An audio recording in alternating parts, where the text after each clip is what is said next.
Il est un fleuve coulant du cœur de Dieu. C'est un grand fleuve d'un amour merveilleux. Je vais y boire, son amour me remplit, et sa victoire ranime mon esprit. Bonjour à vous, donc c'est avec ce beau cantique que je voudrais commencer donc cette très belle étude sur les promesses, les bénédictions, les cadeaux de Dieu. Ce cantique illustre parfaitement ce que Dieu nous a donné après notre conversion. Ça illustre vraiment la bénédiction que Dieu nous a donnée et je veux vraiment que nous puissions approfondir le verset suivant en grec, pas en hébreu, puisque là nous sommes dans Apocalypse 22, 1. Et il me montra un fleuve d'eau vive, limpide comme du cristal, qui sortait du trône de Dieu et de l'agneau. Dans ce verset, nous avons, grâce à Jean, une vue de ce qu'il se passe dans les cieux, une vue de la Jérusalem céleste. Et là, il parle d'un fleuve d'eau vive. Lorsque j'ai eu ma vision en 2021, j'ai vu ce fleuve d'eau vive. Je l'ai vu, il était à côté de moi et il se déversait, il déversait et il déversait en permanence, tout le temps. Et c'est de ce fleuve dont je vais vous parler aujourd'hui parce que c'est lui qui nous apporte au quotidien ce dont nous avons besoin. En grec, le mot fleuve se dit potamos. Il signifie un courant, une rivière, un torrent, les flots. Quand on parle de flots, on parle vraiment d'eau en abondance. Quand on parle de courant d'eau, de torrent, c'est vraiment, on imagine des quantités extrêmes d'eau qui arrivent et qui arrivent jusqu'à nous, qui sont déversées quotidiennement, minute après minute. Seconde après seconde, l'eau est déversée et elle descend du trône de Dieu et elle vient jusqu'à nous. Ce mot potamos vient probablement d'un mot qui est le mot pinot.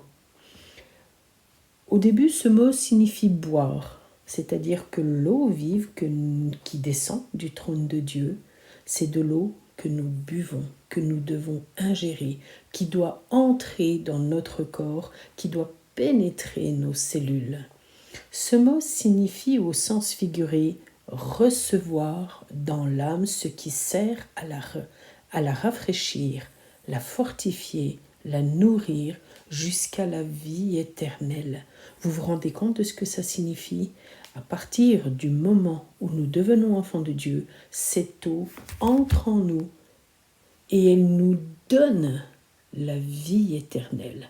C'est la vie qu'on appelle la vie Zoé, nous allons le voir ensuite. C'est cette eau d'eau vive qui descend du trône de Dieu continuellement pour nous et elle nous rafraîchit, elle nous ravigote, elle régénère, elle répare et elle donne la vie éternelle. Alors, vous allez me dire, elle donne la vie éternelle dans un corps qui a été remodelé, refait, régénéré à la croix. Nous allons voir ça dans la deuxième partie.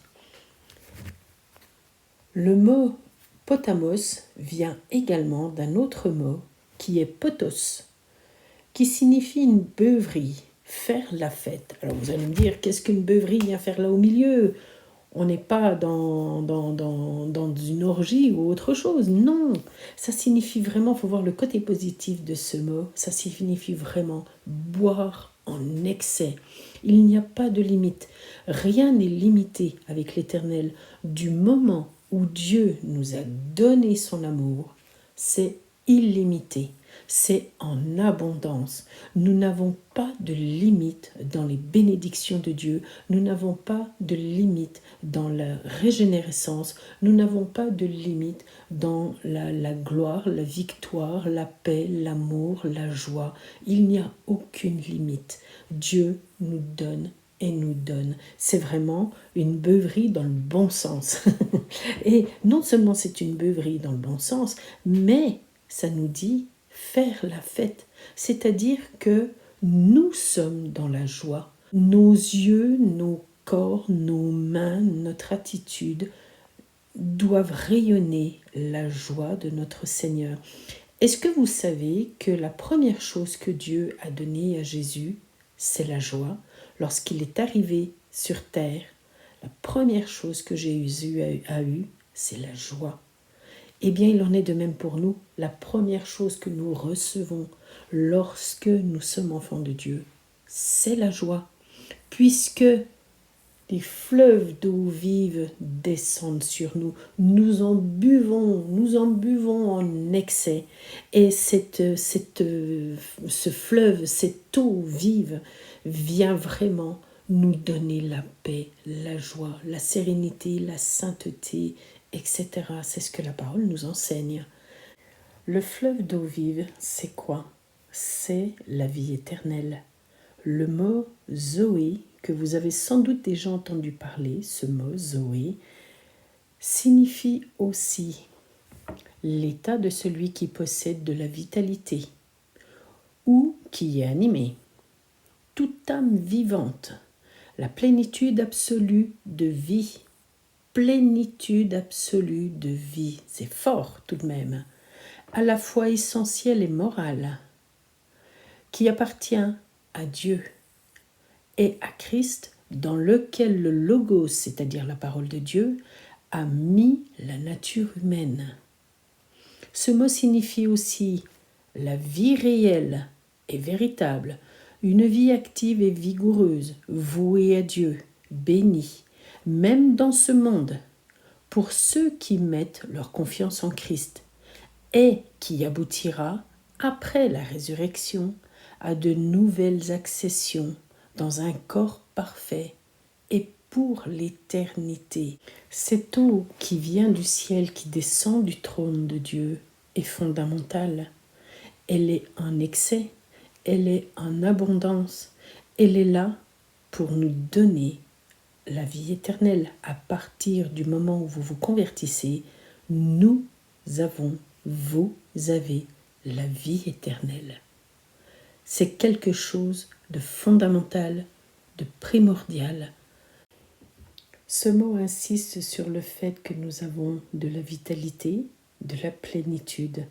Donc nous sommes en permanence renouvelés, régénérés, tout le temps, tout le temps, tout le temps. Dieu vient, par cette eau vive, redonner à notre corps ce dont il a besoin. Nous ne manquons de rien. Psaume 23. Nous ne manquons de rien. Jésus sait de quoi nous avons besoin. Et c'est pour cela qu'il a déjà, depuis très longtemps, prévu qu'une eau descende du ciel et vienne jusqu'à nous. La résurrection de Jésus, c'était il y a 2000 ans. C'est-à-dire que depuis 2000 ans, l'eau vive est arrivée sur les premiers chrétiens et de siècle en siècle, c'est venu jusqu'à nous.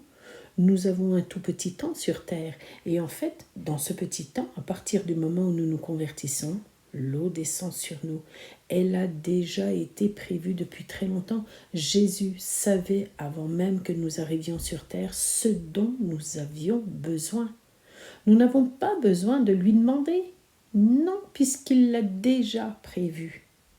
Car je connais les projets que j'ai prévus pour vous. Important de comprendre que Dieu a déjà prévu ce que nous avions besoin. Donc nous n'avons pas besoin de lui demander. Par contre, nous devons les prendre. Quand quelqu'un vous fait un cadeau, vous ne le laissez pas avec le cadeau dans les mains. Vous vous dites « Waouh, un cadeau pour moi, je le prends !» En tous les cas, moi, c'est comme ça que je réagis. J'aime quand on me fait un cadeau. Surtout quand on m'offre du chocolat. Non, je blague. Non, ce que je veux dire par là, c'est que Dieu, avant même que nous pensions, avant même que nous regardions de droite, de gauche, avant même que des situations se mettent là devant nous, Dieu avait déjà prévu depuis très longtemps la solution. Nous n'avons qu'une chose à faire, c'est prendre cette solution, prendre le cadeau que Dieu nous a donné, prendre et nous régénérer avec. Le mot suivant, c'est le mot limpide, qui se dit en grec lampros.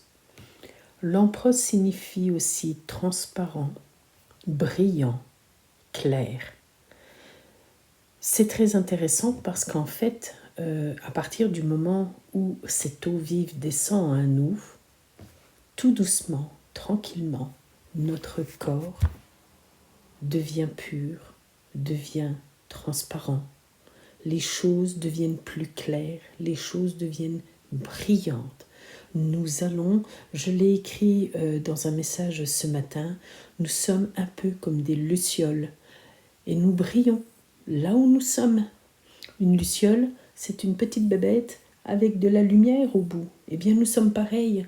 Plus l'eau vive descend du trône de Dieu, et plus nous allons en boire, plus nous allons nous remplir, et plus ça va déborder de partout. Ça déborde.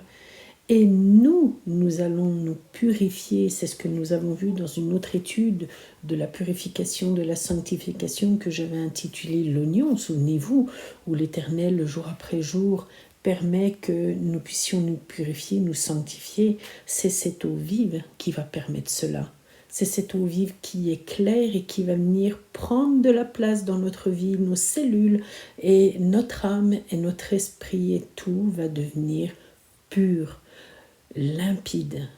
C'est vraiment ce que ce mot signifie. Ce mot signifie aussi splendide, magnifique, luxe ou élégance de l'habillement ou du style. N'oublions pas que dans Zacharie, il est écrit « Car celui qui vous touche à la prunelle de son œil », la prunelle de l'œil de Dieu. Aux yeux de Dieu, nous sommes précieux. Nous avons un prix. Donc, plus l'eau vive descend en nous, et plus ce prix que Dieu a donné pour nous, ce rachat qui a été fait pour nous, nous devons le vivre et nous le vivons. Nous sommes splendides, magnifiques, luxueux dans le bon sens, élégants. C'est ce que nous devons refléter. Nous devons refléter l'élégance de Dieu. Le luxe. Dans Ésaïe 54, 11, il est écrit « Malheureuse battue de la tempête, et que nul ne console, voici, je garnirai tes pierres d'antimoine, je te donnerai des fondements de saphir. » On parle bien de luxe, on parle de quelque chose qui brille de mille éclats. Et c'est vraiment ce que cette eau vive nous donne. Cette eau vive vient nous régénérer, elle régénère nos cellules, et c'est comme si l'eau venait redonner de la lumière, de l'éclat, quelque chose de merveilleux, de splendide. D'ailleurs, le mot lampros, donc limpide, vient aussi d'un autre mot qui est lampras, qui lui signifie une torche, une lampe dont la flamme est maintenue avec de l'huile. Et là, on parle de luminosité, on parle de lumière, on parle de la lumière de Dieu. Alors depuis le début, on parle de l'eau vive qui vient régénérer notre corps, mais cette eau vive, et c'est ce que j'étais en train de vous dire, vient ravigoter nos cellules et elle vient leur donner de l'éclat, de la lumière. Elle vient nous redonner la lumière de Dieu en nous. Et nous sommes comme des lucioles. Nous allons voir ensemble un dernier mot qui est cité donc dans le verset « limpide comme du cristal ». Je voudrais voir avec vous un dernier mot qui est le mot « crustallos » qui signifie cristal, une sorte de pierre précieuse.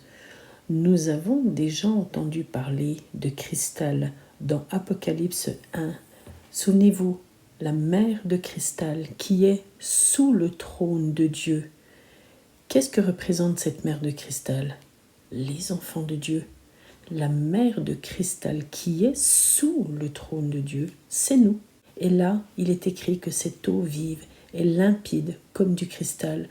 Ainsi, plus nous allons en boire et plus nous allons être régénérés comme une mer de cristal, comme du cristal transparent, comme du cristal. Je trouve ça magnifique. La parole de Dieu est vraiment magnifique. Nous allons voir par la suite, donc dans la deuxième partie, ce que tout ça nous donne et ce que tout ça a comme conséquence dans notre vie, ou j'ai plutôt envie de dire comme bienfait dans notre vie. À très bientôt. Que Dieu vous bénisse.